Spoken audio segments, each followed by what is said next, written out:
Hello વિદ્યાર્થી મિત્રો, ધોરણ 12ના ફિઝિક્સના વિડિયો લેક્ચરમાં આપ સૌનું હાર્દિક સ્વાગત છે. લાસ્ટ વિડિયો લેક્ચરની અંદર આપણે જે ડાલ્ટનનો પરમાણુવાદ જોયો હતો એની સાથે સાથે આપણે જે થોમ્સનનું જે તરબૂચનું મોડલ છે એની વિશે ચર્ચા કરી હતી. અને સાથે સાથે એ પણ જોયું હતું કે એ તરબૂચનું મોડલ જે છે એટલે કે પ્લમ પુડિંગ મોડલ એ કઈ રીતે નિષ્ફળ થયો. આજે એના સંદર્ભમાં હજી એક સ્ટેપ આગળ આપણે જોશું અને આજે જે છે એ આપણે રધરફોર્ડ એટલે કે રુથરફોર્ડનો જે સોનાના વરખનો પ્રયોગ છે એનો આપણે ચર્ચા કરવાના છીએ.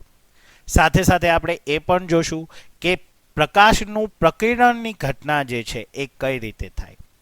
હવે પ્રકિર્ણન જે છે એ હકીકતના એક પ્રકાશની એવી ઘટના છે કે જેમાં પ્રકાશ જે છે જે વિકિરણ સ્વરૂપે જે આગળ વધે છે ત્યારે એ પોતાનો જે મૂળ પથ એટલે કે રસ્તો હોય છે એ બદલાવી નાખે છે.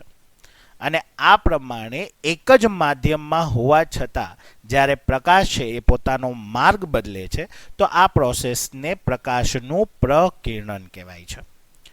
તો રુથરફોર્ડના પ્રયોગમાં એ કઈ રીતે પ્રકિર્ણન આપણને સમજાવે છે અને એના સંદર્ભમાં આપણને પરમાણુની રચના વિશે શું માહિતી મળે છે એના વિશે આજે આપણે ચર્ચા કરશું. તો ચલો વિદ્યાર્થી મિત્રો, આજનો વિડિયો લેક્ચર સ્ટાર્ટ કરીએ. હેલો વિદ્યાર્થી મિત્રો, ધોરણ 12ના ફિઝિક્સના વિડિયો લેક્ચરમાં આપ સૌનું હાર્દિક સ્વાગત છે. લાસ્ટ વિડિયો લેક્ચરની અંદર આપણે ચેપ્ટર નંબર 12 પરમાણુ એની અંદર જે બેઝિક માહિતી હતી એના વિશેની ચર્ચા કરી અને સાથે સાથે આપણે જે ડાલ્ટનનો પરમાણુવાદ હતો એની ચર્ચા કરી, જેમાં આપણે જોયું કે ડાલ્ટનના પરમાણુવાદ અનુસાર જે પરમાણુ જે છે એ દ્રવ્યનો એવો નાનો વિભાગ છે જે કેવો છે, અવિભાજ્ય, કે જેને આપણે તોડી શકતા નથી. બરાબર. અને એને એમ કીધું હતું કે જે પરમાણુ છે એની અંદર ધન વિસ્તાર અને ઋણ વિસ્તાર આવેલો હોય છે, પણ એની ગોઠવણી કઈ રીતે હોય છે એની સમજણ એને આપી નહીં.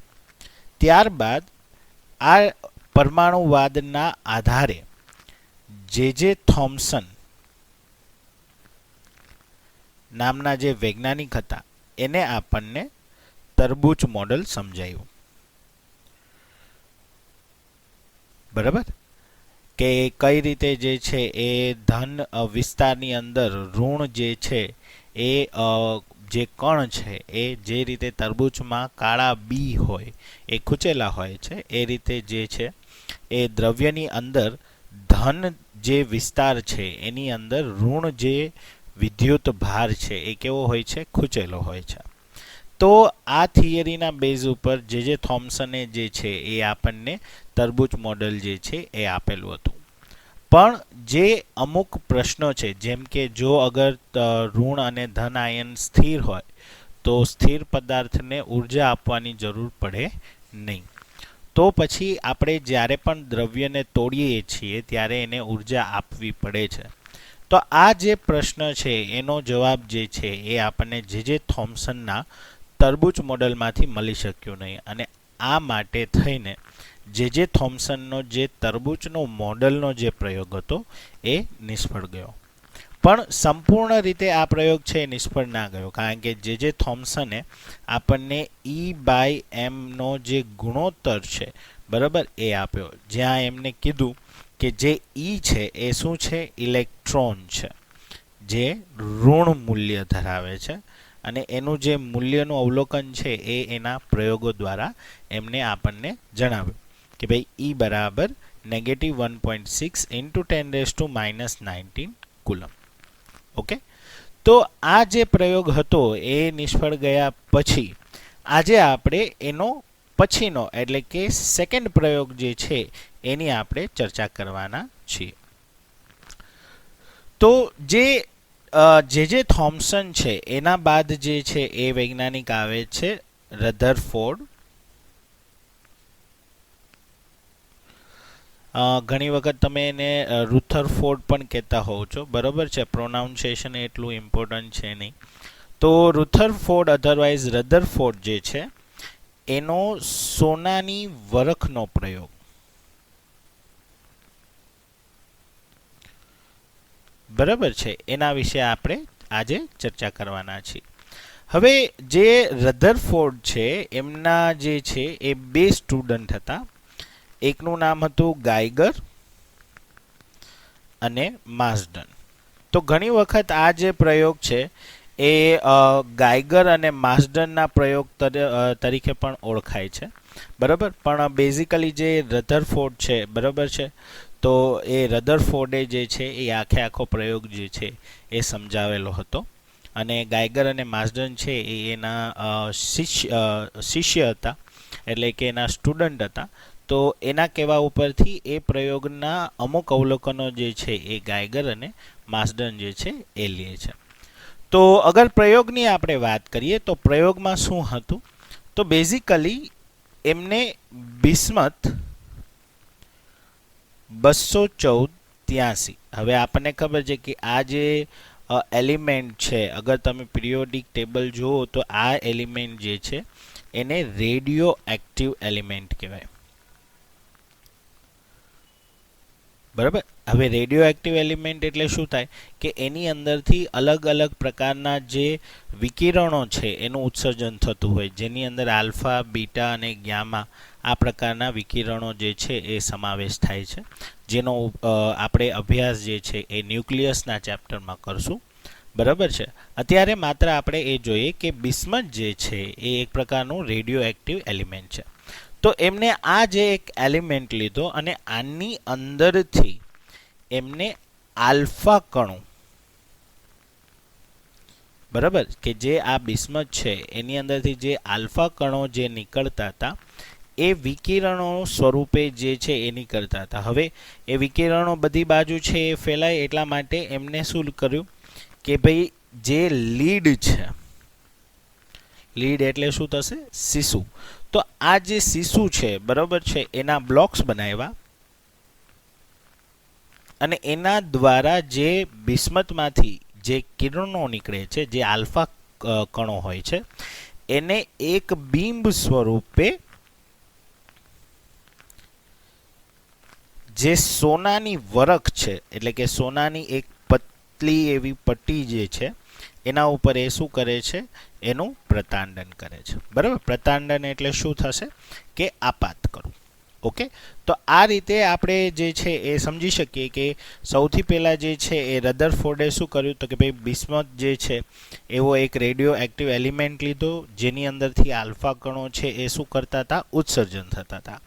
તો બધી દિશામાં એનું ઉત્સર્જન થાય એટલા માટે એને એક ફોકસ અથવા તો એક પર્ટિક્યુલરી ડાયરેક્શન આપવા માટે લીડ એટલે કે સીસાના જે બ્લોક્સ હતા, બરાબર છે, એનો ઉપયોગ કરીને એને શું કર્યું કે આ જે કણો છે એને એક પર્ટિક્યુલરી વિકિરણના માધ્યમથી શું કર્યું, તો કે ભાઈ સોનાની વરખ જે છે, તો આ સોનાની વરખ ઉપર એણે શું કર્યું, એનું પ્રતાંડન કર્યું. પ્રતાંડન એટલે કે આપાત કર્યો, બરાબર.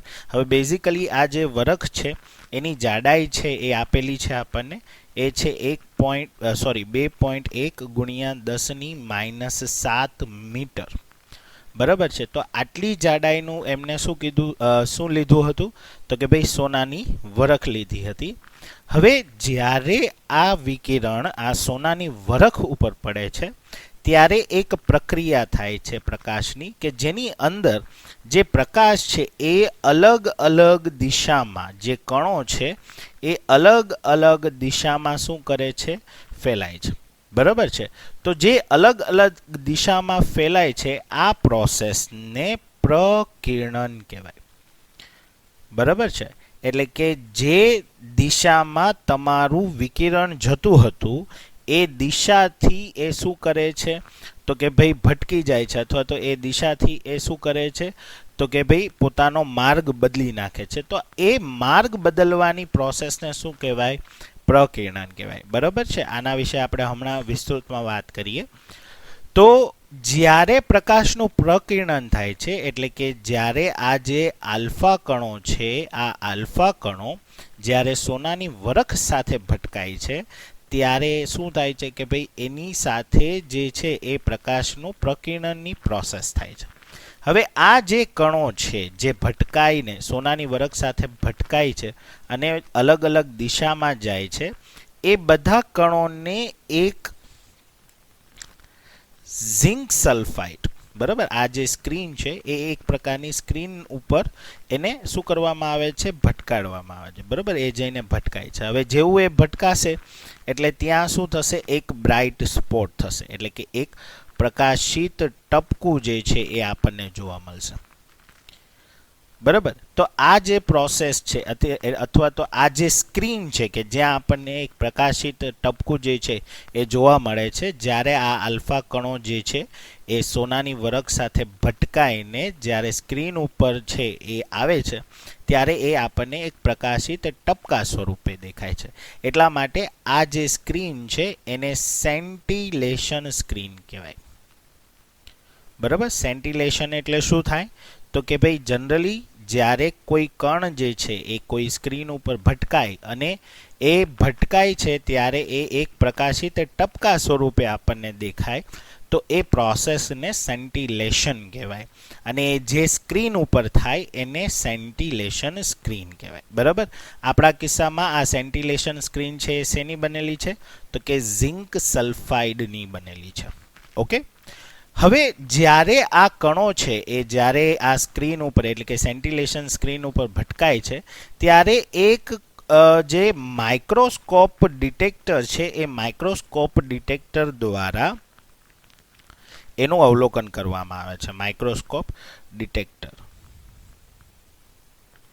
તો આ માઇક્રોસ્કોપ ડિટેક્ટર દ્વારા જે છે એ એની સંખ્યાઓની છે એ ગણતરી કરવામાં આવે છે અને આ રીતે જે છે એ આખો જે પ્રયોગ જે છે એ પ્રયોગ જે છે એ એનું અવલોકન અથવા તો જે પરફોર્મ છે એ કરવામાં આવે છે.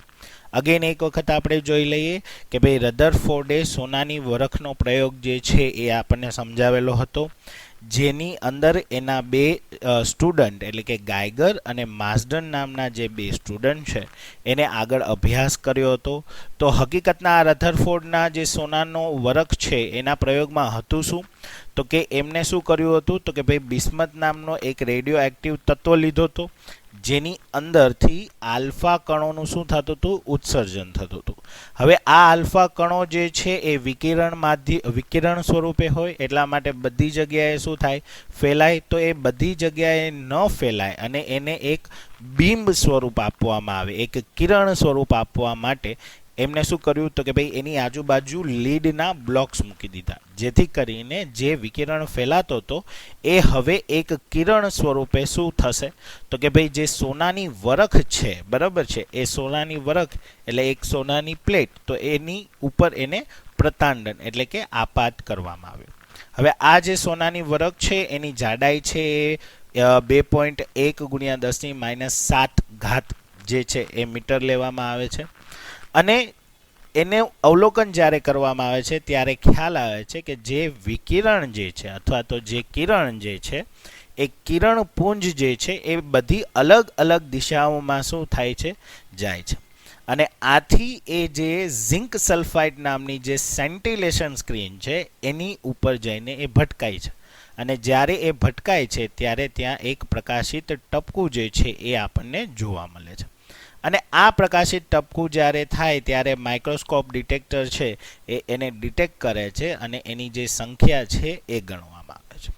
ઓકે, તો આ રીતે રધરફોર્ડનો જે સોનાની વરખનો જે પ્રયોગ છે એ આપણે સમજી શકીએ. હવે આ પ્રયોગ ઉપરથી રધરફોર્ડને અમુક જે છે એ અવલોકનો જે છે એ ધ્યાનમાં આવે છે. તો સૌથી પહેલાં જે છે એ એમને શું જે અવલોકન છે એ ધ્યાનમાં લીધું એ જોયું. તો એમને જોયું કે જ્યારે પ્રકાશનું પ્રકિરણની પ્રોસેસ થાય છે ત્યારે આ પ્રકાશના પ્રકિરણના પ્રોસેસમાં શું થાય છે કે ભાઈ બેઝિકલી આપણે માની લ્યો કે ભાઈ આ જે છે એ સોનાની વરખની પ્લેટ છે, બરાબર, અને આ રીતે જે છે એ આપણે કિરણ જે છે એ જાય છે. હવે માની લ્યો કે આ કિરણ હકીકતના આમ સીધી જવાની બદલે એ શું થાય છે, અલગ અલગ દિશામાં જે છે એ જતી રહે છે. બરાબર છે. તો એમને એવું નોંધ કરી કે આ જે દિશા છે એ એના માટે શું થશે, એની પ્રકિરણની દિશા થશે. અને આ જે એંગલ બનાવે, બરાબર, સમક્ષિતિજ સાથે, એને પ્રકિર્ણન કોણ કહેવાય. તો આ જે પ્રકિર્ણન કોણનું કિંમત જે છે એ બેઝિકલી એમને નોંધ્યું કે ભાઈ 0 થી લઈને 90 ડિગ્રી સુધીના જ હોય છે. મતલબ કે જે કણ હશે એ આટલા વિસ્તારમાં આગળની તરફ જ શું થાય છે, એનું જે પ્રકિર્ણન છે એ થઈને એ શું કરે છે, આગળની તરફ ભટકાય છે.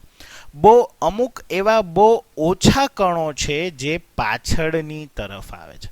એટલે કે એવા જે કણો છે, બરાબર છે, એની સંખ્યા બહુ ઓછી છે કે જેનું પ્રકિર્ણન કોણ જે છે અથવા તો જેનો પ્રકિર્ણન એંગલ જે છે એ કેવો હોય, તો કે ભાઈ 90 કરતાં વધારે હોય. બરાબર છે. તો આવા જે કણોની સંખ્યા છે એ ખૂબ ઓછી હતી.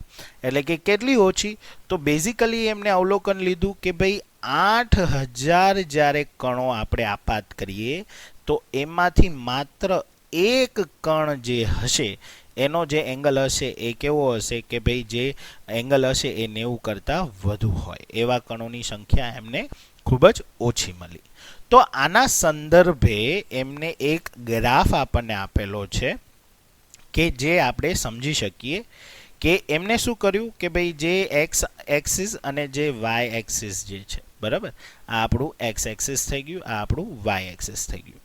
તો એના અનુસંધાનમાં આપણે શું કરીએ કે જે એક્સ એક્સિસ છે એના ઉપર પ્રકિર્ણન કોણ લઈએ, બરાબર, એટલે કે આપણો થીટા.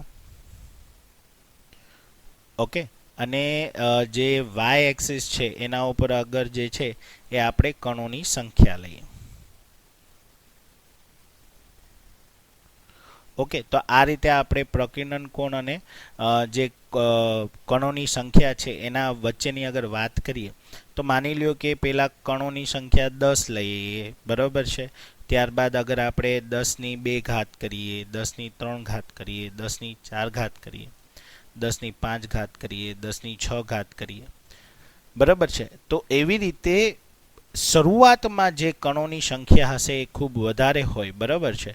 અને જેમ જેમ પ્રકિર્ણન એંગલ વધતો જાય, એટલે કે થીટા છે 0 ડિગ્રીથી 10 degree, 20 degree, 30 degree, 40 degree, 50 degree, 60 degree, 70 degree, 80 degree, બરાબર, એવી રીતે આપણે જે છે 180 ડિગ્રી સુધી જોઈએ, બરાબર.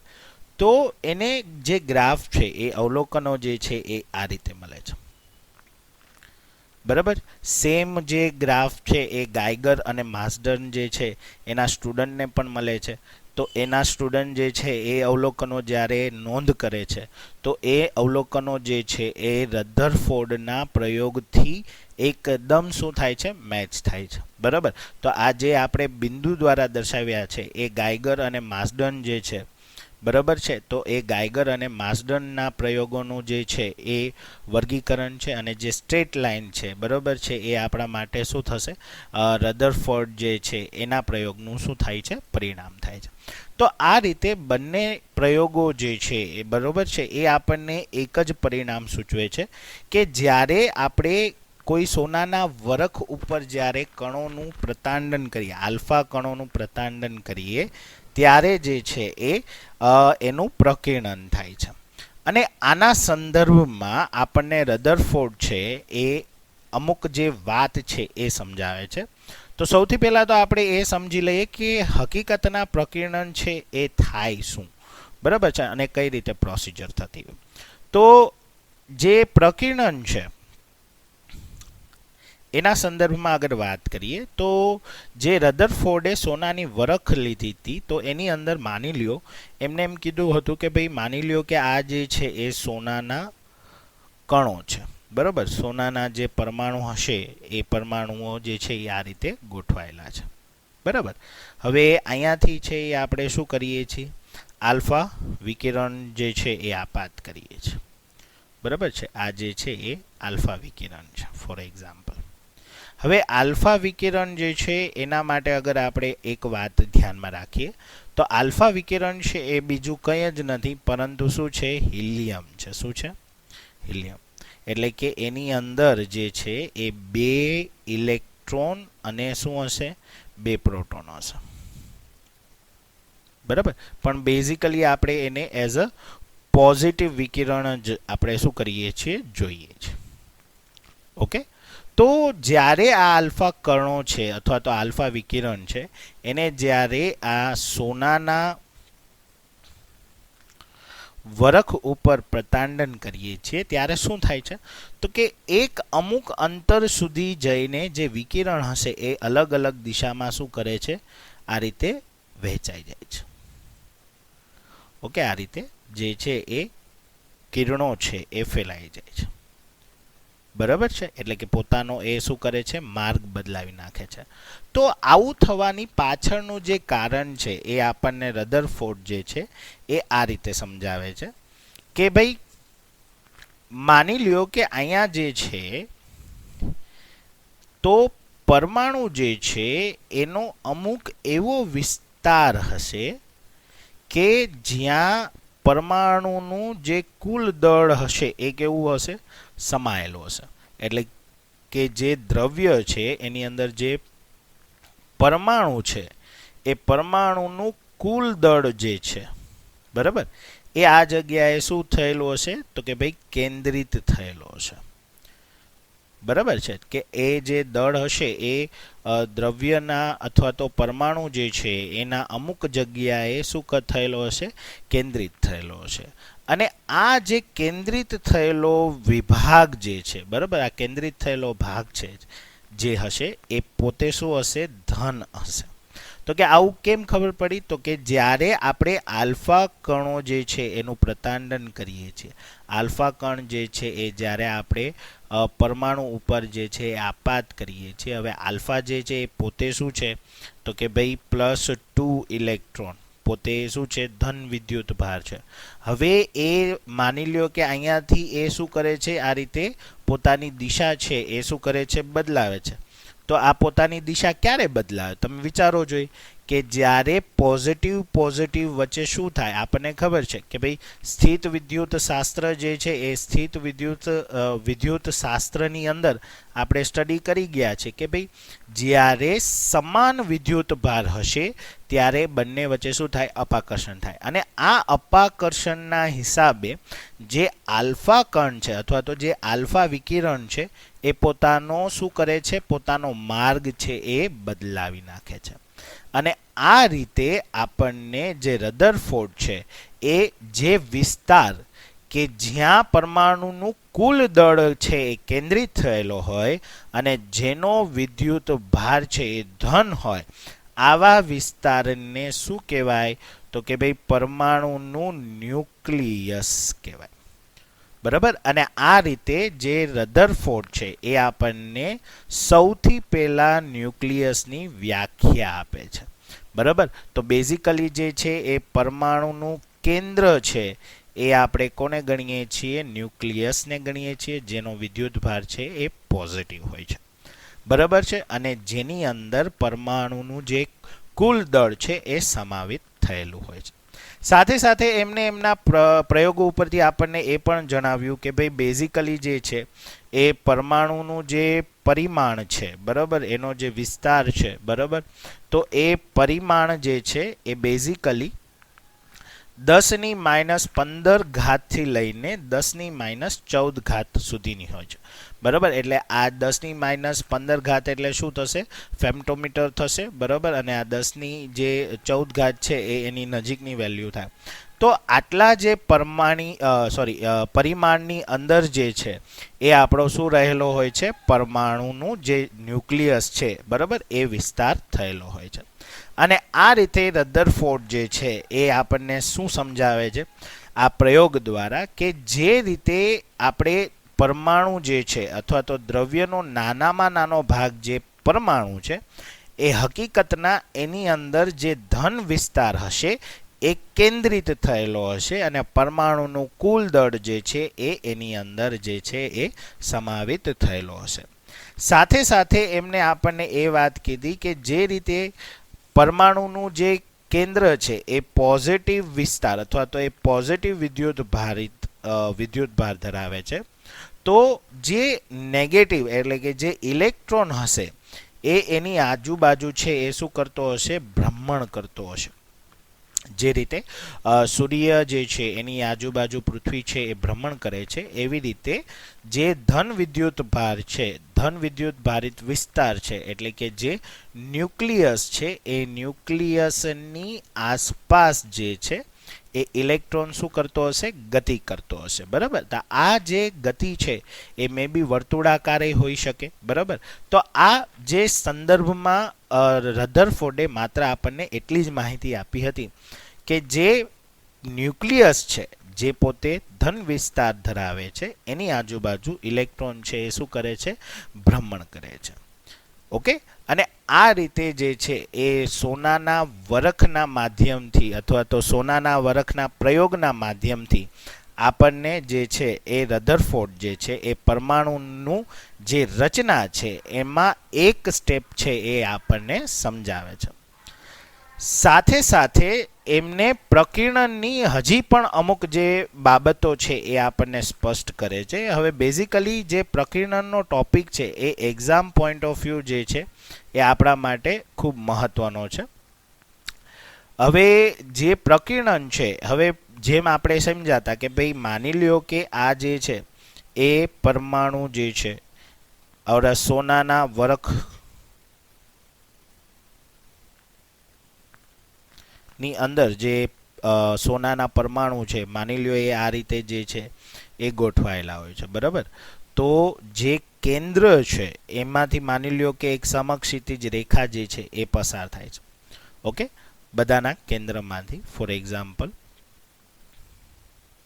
હવે જ્યારે આલ્ફા કણ છે એના ઉપર આપણે આપાત કરીએ છીએ અથવા તો આલ્ફા વિકિરણ જે છે એ આપણે એના ઉપર આપાત કરીએ છીએ, ત્યારે જે ન્યુક્લિયસ છે, બરાબર, એ ન્યુક્લિયસના કેન્દ્રમાંથી પસાર થતી જે કાલ્પનિક સમક્ષિતિજ રેખા છે, એ સમક્ષિતિજ રેખાથી જે લંબ અંતર છે એ લંબ અંતરને બી એટલે કે ઇમ્પેક્ટ પેરામીટર કહેવાય.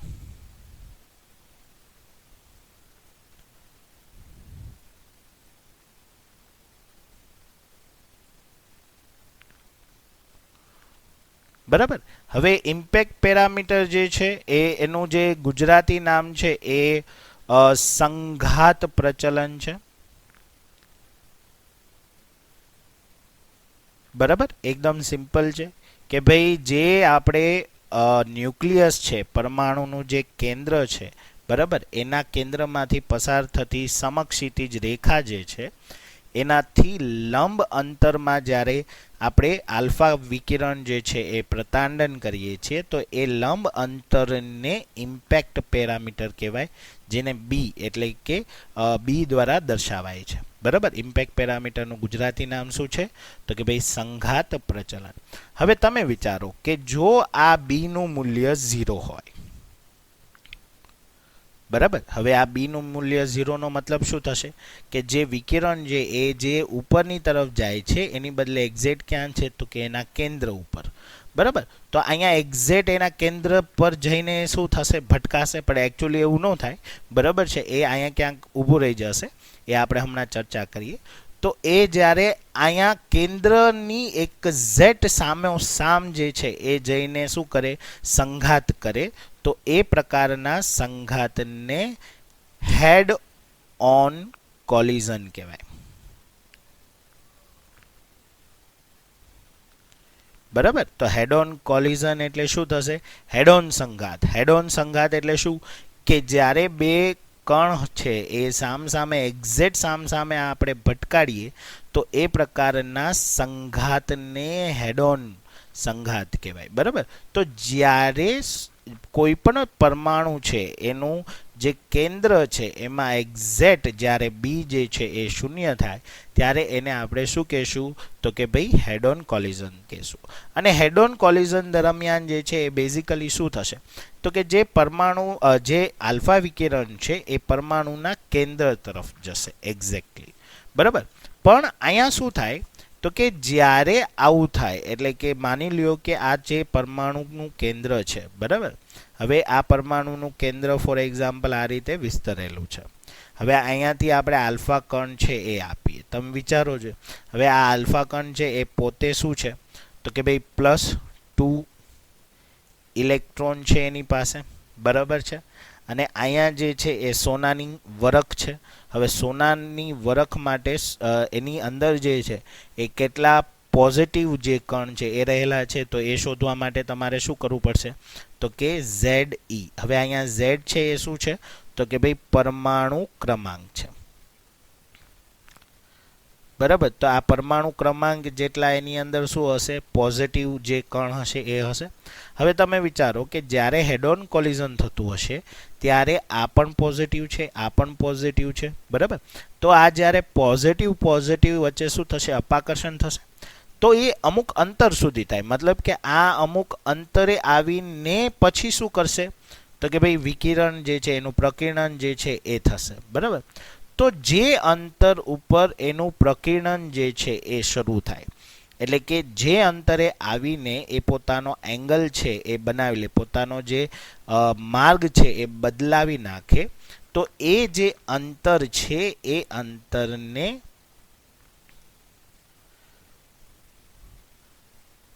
ડિસ્ટન્સ ઓફ ક્લોઝેસ્ટ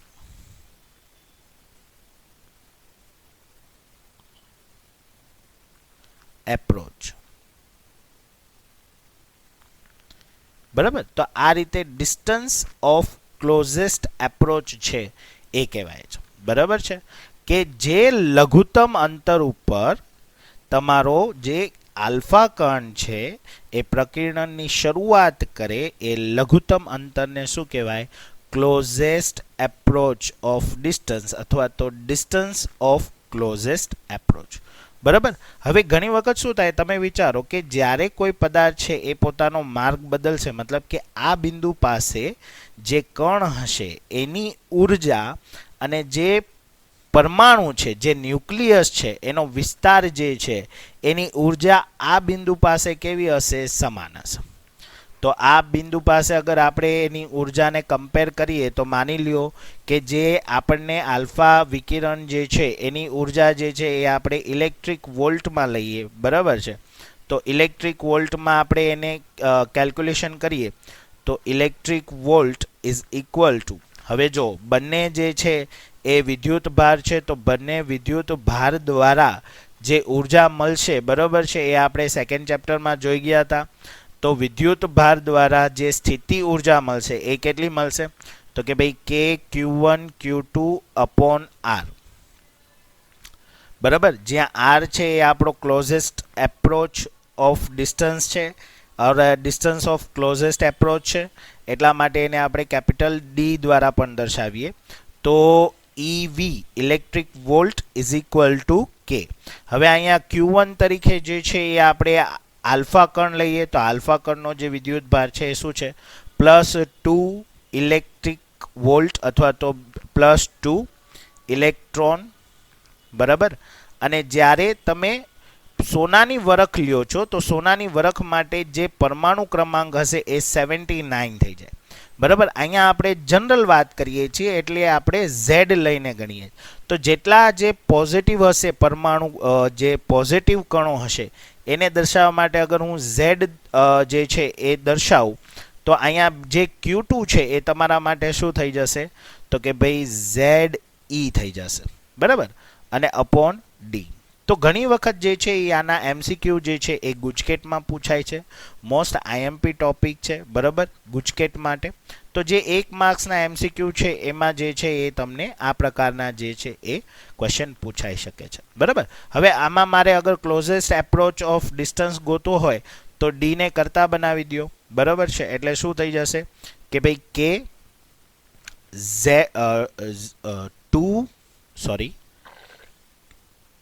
ટુ કે ઝેડ ઈ સ્ક્વેર અપોન ઈવી, બરાબર.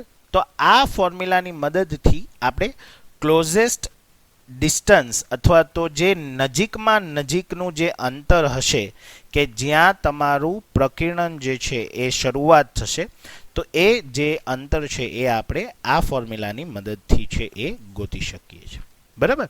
તો આ રીતે આપણે જે સોનાના વરખનો જે એક્સપેરિમેન્ટ છે એની આજે આપણે સમજૂતી મેળવી. રધરફોર્ડે અને તેમના જે બે સ્ટુડન્ટ વૈજ્ઞાનિકો જે છે ગાઈગર અને માસ્ડન, તો આ બંને વૈજ્ઞાનિકો દ્વારા જે અવલોકનો મળે છે અને જે રધરફોર્ડનું જે અવલોકન છે એના ઉપરથી આપણને એટલી જે માહિતી છે એ મળે છે સ્પષ્ટ રીતે કે જે પરમાણુ છે એ પરમાણુ જે છે એની અંદર એક દ્રવ્ય, એક જે પોઝિટિવ જે છે એ એરિયા આવેલો હોય છે, એક પોઝિટિવ વિસ્તાર આવેલો હોય છે, બરાબર. આ વિસ્તારને આપણને રધરફોર્ડે શું કીધું કે એને આપણે શું કહીએ, ન્યુક્લિયસ કહીએ. અને આ ન્યુક્લિયસની આસપાસ ઇલેક્ટ્રોન છે એ શું કરે છે, ભ્રમણ કરે છે, બરાબર. અને જ્યારે પણ આપણે આ વસ્તુની ચર્ચા કરીએ કે ભાઈ જે ન્યુક્લિયસ છે એની આસપાસ જે છે એ ઇલેક્ટ્રોન ભ્રમણ કરે છે, બરાબર. અને આ જે કાંઈ થિયરીઓ જે છે એ આપણને જે છે એ રધરફોર્ડના અવલોકન પરથી મળે છે. પણ કમનસીબે કહીએ કે ભાઈ જે આ પ્રયોગ છે એ પણ જે છે એ પરમાણુનું મોડલ જે છે એ સમજાવવામાં નિષ્ફળ રહ્યું. કારણ કે માની લ્યો કે ભાઈ જે ઇલેક્ટ્રોન છે તો એ ઇલેક્ટ્રોન જે છે અગર એ ધન વિસ્તારની આજુબાજુ શું કરે, ભ્રમણ કરે, તો આપણને ખ્યાલ આવે કે ભાઈ સ્વાભાવિક રીતે એક ભ્રમણ માની લ્યો કે આ ઇલેક્ટ્રોન પૂર્ણ કરશે ત્યારે એ પોતાની ઉર્જા શું કરશે, ગુમાવશે. અને જેમ આ ઉર્જા ગુમાવશે એમ એ જે આ ધન વિસ્તાર છે એની નજીક જતો જશે. અને એક સમય એવો આવશે કે જ્યારે આ જે ઇલેક્ટ્રોન છે એ શું કરશે, એની સાથે અથડાઈ જશે અને આપમેળે શું કરશે કે ભાઈ વિસ્ફોટ થશે અથવા તો જે ઉર્જા છે એ મુક્ત થાય, બરાબર છે, કોઈ પણ કાર્ય કર્યા વગર. તો એવું જે છે એ પોસિબલ નથી. તો આ જે પ્રશ્નો છે એનો જવાબ છે એ આપણને રધરફોર્ડના પ્રયોગ દ્વારા મળતો નથી અને માટે આ પ્રયોગ પણ જે છે એ નિષ્ફળ જાય છે. ઓકે, તો આજના વિડીયો લેક્ચરમાં આપણે અહીંયા સુધી છે એ જોઈએ. નેક્સ્ટ વિડીયો લેક્ચરની અંદર આપણે જોશું કે ભાઈ કઈ રીતે રધરફોર્ડનો પ્રયોગ જે છે એ નિષ્ફળ જાય છે, બરાબર. અને એનાથી આગળની થિયરી છે એ આપણે નેક્સ્ટ વિડીયો લેક્ચરમાં જોશું. થેન્ક યુ મિત્રો.